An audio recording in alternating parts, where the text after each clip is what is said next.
नमस्कार दोस्तों। फिस्चुला आज के समय ऐसी बीमारी जो बहुत कॉमन होती जा रही है।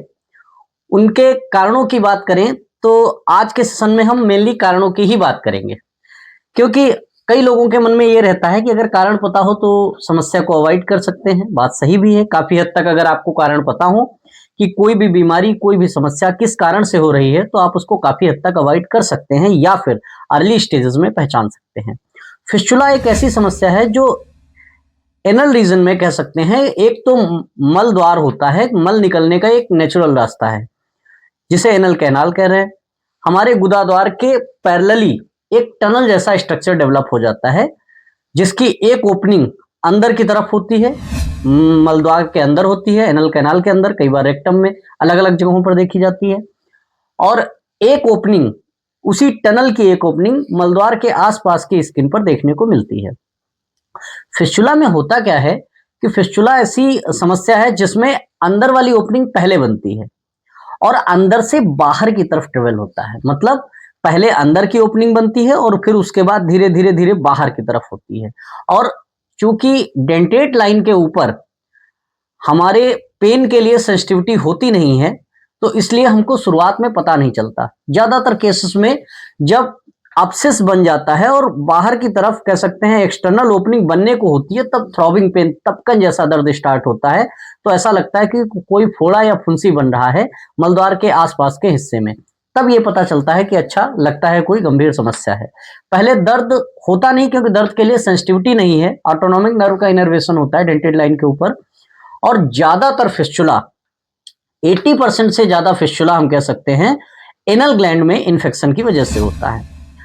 हमारे एनल कैनाल में कुछ एनल ग्लैंड्स पाई जाती हैं, कुछ कॉलम जैसे स्ट्रक्चर होते हैं जिन्हें एनल कॉलम कहते हैं। उनके बेस पर कुछ वॉल्व्स पाए जाते हैं जिन्हें एनल वॉल्व्स कहते हैं। वहीं पर क्रिप्ट्स के थ्रू कुछ एनल ग्लैंड्स अपना सिक्रीशन निकालती हैं, जो मलत्याग के समय लुब्रिकेशन देती हैं।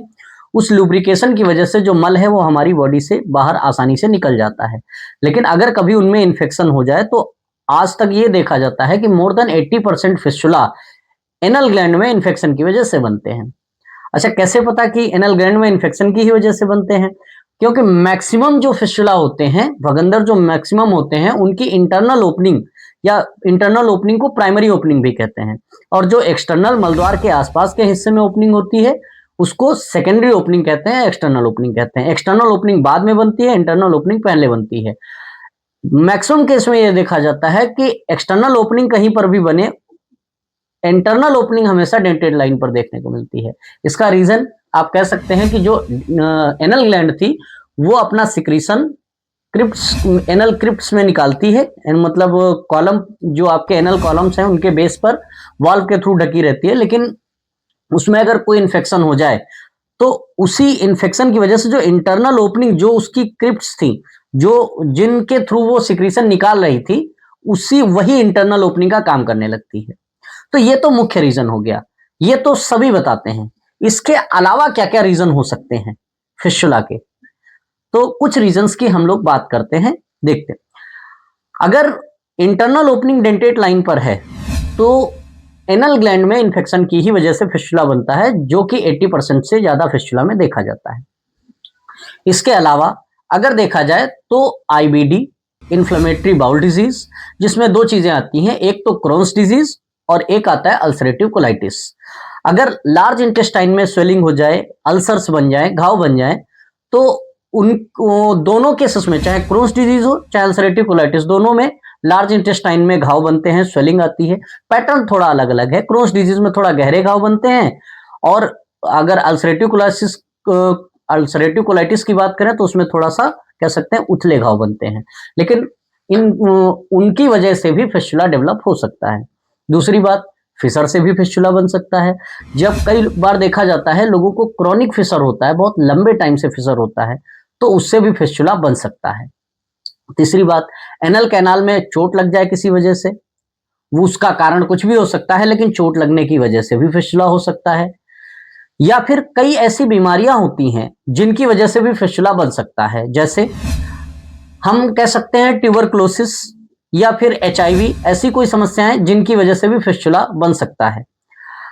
ऐसे फिस्टुला जिनकी ओपनिंग डेंटेट लाइन के ऊपर होती है, उनमें ये देखा जाता है कि मैक्सिमम केस में उनको कोई ना कोई सेकेंडरी डिजीज पहले से हुई होती है, जैसे HIV होता है, या फिर कह सकते हैं बहुत टाइम से डायबिटीज है, या फिर कह सकते हैं ट्यूबरकुलोसिस है। इन समस्याओं से वो पहले से पीड़ित होते हैं, तो उनका उनमें देखा जाता है कि उनमें जो इंटरनल ओपनिंग होती है वो डेंटेट लाइन के ऊपर होती है मैक्सिमम केस में।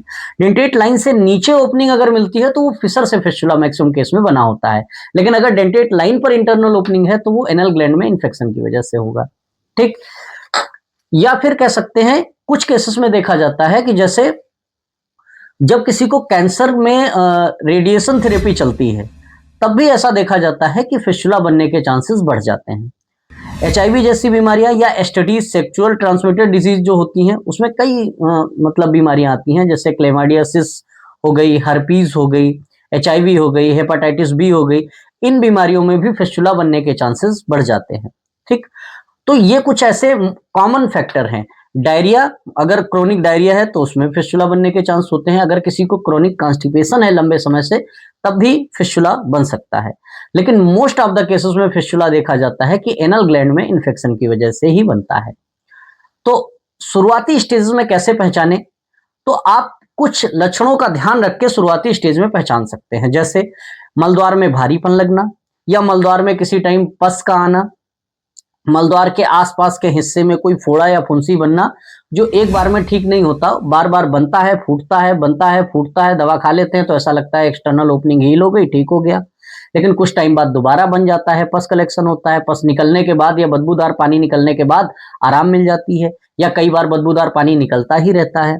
तो अगर ऐसी कोई समस्या है जो कि लंबे टाइम से है, तो आपको सावधान हो जाने की जरूरत है। ये फिस्टुला हो सकता है। फिस्टुला बनने की मेनली 4 स्टेजेस होती हैं। पहली, उसको बोलते हैं stage of infection, anal gland में इन्फेक्शन हुआ। दूसरा होता है स्टेज ऑफ बोरोइंग, ये वो कंडीशन होती है जिसमें इन्फेक्शन के बाद एनल ग्लैंड जो होती है उसमें स्वेलिंग आती है, वो थोड़ी सी साइज में बड़ी होने लगती है।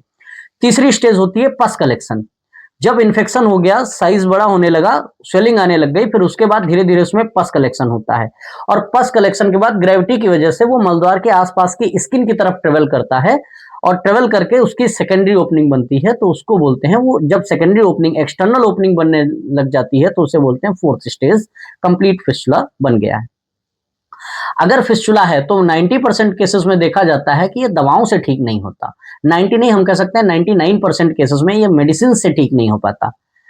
हो सकता है रेयरली किसी केस में हो जाता हो, या कह सकते हैं मेडिकल साइंस में कुछ इम्पॉसिबल नहीं होता, लेकिन फिर भी मैक्सिमम केसेस में ऐसा देखा जाता है फिस्टुला मेडिसिन से ठीक नहीं होता। हाँ, सिम्टम सबसाइड हो सकते हैं कुछ टाइम के लिए, लेकिन वो फिर से दोबारा जैसे ही वो इन्फेक्शन बढ़ेगा, पस कलेक्शन होगा, तो वो फिर से आपको देखने को मिलेगा।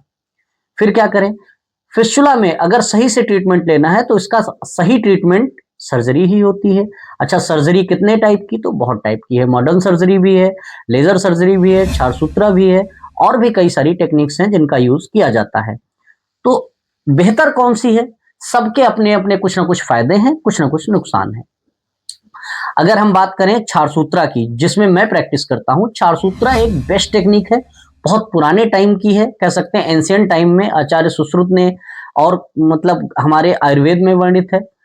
इसके बहुत सारे फायदे हैं। पहली बात तो ये कॉस्ट इफेक्टिव है, बाकी जितने भी ट्रीटमेंट हैं उनके कंपैरिजन में अगर बात करें तो छारसूत्र एक बहुत कॉस्ट इफेक्टिव है, खर्च कम होता है। दूसरी बात, इसमें एक भी दिन आपको एडमिट होने की जरूरत नहीं पड़ती है, कह सकते हैं कि डे केयर का प्रोसेस है, एक ही दिन आपका प्रोसीजर होगा और उसी दिन आप घर भी जा सकते हैं। ठीक।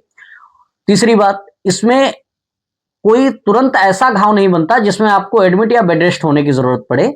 इसका घाव स्लोली स्लोली बनता है, तो स्कार भी नहीं बनता और आपको बेड रेस्ट होने की जरूरत नहीं पड़ती। तीसरी बात, नेक्स्ट, ब्लीडिंग, कह सकते हैं इसका छारसूत्र थेरेपी का दूसरा नाम ही है ब्लडलेस सर्जरी। कहने का मतलब इसमें ब्लीडिंग ना के बराबर होती है। और सबसे और मोस्ट इंपॉर्टेंट पॉइंट, इसमें रिकरेंस के चांसेस लगभग ना के बराबर हैं। अगर आपने कह सकते हैं अच्छे से ट्रीटमेंट लिया है, किसी स्पेशलिस्ट डॉक्टर से कंसल्ट किया है, तो फिस्टुला में दोबारा होने के चांसेस लगभग ना के बराबर होते हैं। बाकी सारी थेरेपीज में रिकरेंस का जो परसेंटेज है वो ज्यादा है, छारसूत्र में रिकरेंस का परसेंटेज लगभग ना के बराबर है। इसीलिए क्षार सूत्र का आयुर्वेद में एक अलग से डिपार्टमेंट बना है और इसीलिए बहुत सारे आयुर्वेदिक डॉक्टर्स जो है वो क्षार सूत्र में प्रैक्टिस करते हैं, क्योंकि क्षार सूत्र की ब्यूटी यही है कि ये बीमारी को, फिस्टुला को जड़ से मिटाता है और दोबारा होने से रोकता भी है। उम्मीद है आपको फिस्टुला के बारे में समझ आया होगा कि इसके कारण क्या होते हैं, लक्षण क्या होते हैं और हमें इसमें कौन सा ट्रीटमेंट लेना चाहिए। अगर आपके मन में कोई सवाल है, कोई क्वेरी है, कुछ पूछना चाहते हैं तो आप नीचे दिए गए नंबर पे हमें कांटेक्ट कर सकते हैं और अपनी क्वेश्चंस पूछ सकते हैं। Thank you.